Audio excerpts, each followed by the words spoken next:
छठ पर्व की आप सभी को बहुत सारी बधाई और शुभकामनाएं। छठ पर्व जो होता है कार्तिक शुक्ल चतुर्थी से प्रारंभ होता है और कार्तिक शुक्ल षष्ठी के दिन डूबते सूर्य को अर्घ्य दिया जाता है और उसके बाद अगले दिन सुबह उगते सूर्य को अर्घ्य देने के बाद छठ पूजा संपन्न मानी जाती है। तो जो भी महिलाएं छठ पूजा करती हैं उनको तो पता ही होगा कि 4 दिवसीय महापर्व जो नहाए खाए के साथ प्रारंभ होता है और इस व्रत में महिलाएं पूरे 36 घंटे का व्रत रखकर पूजा करती हैं। तो छठ पर्व जो है कार्तिक शुक्ल चतुर्थी से प्रारंभ हो जाता है। इस दौरान छठ पूजा के जो व्रत करने वाली महिलाएं हैं उनको बहुत से नियमों का पालन करना पड़ता है ताकि उनका व्रत बिना किसी बाधा के संपन्न हो सके और छठी मैया का आशीर्वाद प्राप्त कर सकें। तो छठ पूजा का जो व्रत है परिवार में हम खुशहाली के लिए, संतान की सुरक्षा के लिए, उनकी अच्छी सेहत के लिए करते हैं। और इसमें जो हम महिलाएं व्रत करती हैं वो कई घंटों तक पानी में खड़े रहकर सूर्य को अर्घ्य देने से होता है। छठ पूजा में परिवार के सभी लोग जो हैं सात्विक भोजन करते हैं और सभी लोगों का इसमें पूरा सहयोग रहता है और छठ पूजा के दौरान परिवार के सभी लोगों को लहसुन प्याज से परहेज भी करते हैं और साधारण भोजन ही करते हैं। ऐसा करने से हमारे मन में जो श्रद्धा भाव है वो हमेशा बनी रहती है। जो छठ पूजा का व्रत करती हैं उन महिलाओं के लिए कुछ कड़े नियम भी होते हैं, जैसे कि 36 घंटे तक वे पानी भी नहीं पीती हैं और इस नियम का पालन करना शास्त्रों में बहुत ज़्यादा ज़रूरी माना जाता है। व्रत के दौरान पानी पीने से जो व्रत है वो खंडित माना जाता है और पूजा का लाभ नहीं मिलता, इसलिए इस बात का भी वो ध्यान रखती हैं कि पानी नहीं पीना है और छठ का व्रत सिर्फ उन्हीं लोगों को रखना चाहिए जो इस नियम का पालन कर सकें। तथापि आज के युग में लोगों को अपने स्वास्थ्य का पहले ध्यान रखते हुए उसके हिसाब से वे व्रत कर सकती हैं। तो छठ पूजा में रोजाना सुबह जल्दी उठकर स्नान किया जाता है, फिर पूजा अनुष्ठान प्रारंभ होता है। छठ पूजा में भोग प्रसाद बनाते समय साधारण नमक का प्रयोग नहीं किया जाता, सिर्फ सेंधा नमक ही प्रयोग किया जाता है।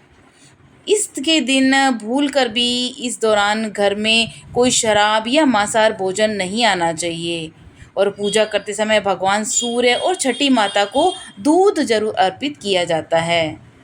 पूजा के में जो भी कटी फटी या पुरानी टोकरियां होती हैं उनका प्रयोग नहीं लाया जाता, हमेशा साफ सुथरी और नई टोकरी ही पूजा में काम में लें। शास्त्रों के अनुसार त्रेता युग में माता सीता और द्वापर युग में द्रौपदी ने भी इस छठ पूजा का व्रत किया था। तो छठ का व्रत रामायण की कहानी के अनुसार जब रावण का वध करके राम जी देवी सीता और लक्ष्मण जी के साथ अयोध्या वापस लौटे थे तो माता सीता ने कार्तिक मास की शुक्ल पक्ष की षष्ठी को व्रत रखकर कुल की सुख शांति के लिए छठी देवी और सूर्य देव की आराधना की थी। तो इस पर्व से राजा प्रियव्रत के एक पौराणिक कहानी जुड़ी हुई है और इस पौराणिक कहानी के अनुसार षष्ठी व्रत रखकर और विधि विधान के साथ छठी माता की पूजा करने के बाद राजा प्रियव्रत का जो मृत हो चुका पुत्र वापस जीवित हो गया था और रामायण और महाभारत में भी छठी पूजा से जुड़ी हुई कहानियाँ मिलती हैं। कहा जाता है कि पौराणिक कथाओं के अनुसार राजा प्रियव्रत बहुत ही दुखी थे क्योंकि उनकी कोई संतान नहीं थी। तो उन्होंने महर्षि कश्यप को अपनी समस्या बताई। महर्षि कश्यप ने उन्हें पुत्रेष्टि यज्ञ करने की सलाह दी। यज्ञ के दौरान आहुति के लिए बनाई गई खीर रानी मालिनी को खाने को दी गई। खीर खाने से रानी गर्भवती हुई और उन्होंने एक पुत्र को जन्म दिया, लेकिन दुर्भाग्य से जो बच्चा था वह मृत पैदा हुआ। तो षष्ठी देवी की कृपा से उन्हें भी दोबारा पुत्र प्राप्त हुआ। तो राजा प्रियव्रत पुत्र के शव को लेकर शमशान घाट पर गए और दुख में डूबकर अपने प्राण त्यागने ही वाले थे कि तभी ब्रह्मा जी की मानस पुत्री देवी षष्ठी प्रकट हुई। देवी ने राजा से कहा कि मैं सृष्टि की मूल प्रवृत्ति के छठे अंश से उत्पन्न हुई हूँ, इसलिए मेरा नाम षष्ठी है। तुम मेरी पूजा करो और लोगों में इसका प्रचार प्रसार करो। तो देवी षष्ठी के कहने पर राजा प्रियव्रत ने कार्तिक मास के शुक्ल पक्ष की षष्ठी तिथि को विधि विधान से उनका व्रत किया और देवी की कृपा से उन्हें जल्दी ही एक स्वस्थ पुत्र की प्राप्ति हुई। राजा ने पुत्र को पुनः प्राप्त करने के बाद नगरवासियों को षष्ठी देवी का प्रताप बताया।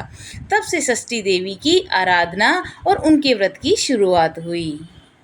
इसके अलावा द्वापर युग में द्रौपदी ने भी अपने पतियों की रक्षा और उनके खोया हुआ राजपाट वापस पाने के लिए षष्ठी का व्रत रखा था। तो इस तरह छठ पूजा के दौरान सूर्य देव और छठी मैया की पूजा की जाती है और उन्हें अर्घ्य दिया जाता है। यहाँ पर परिवार की खुशहाली, बेटे और पति की लंबी उम्र की कामना से ये व्रत किया जाता है।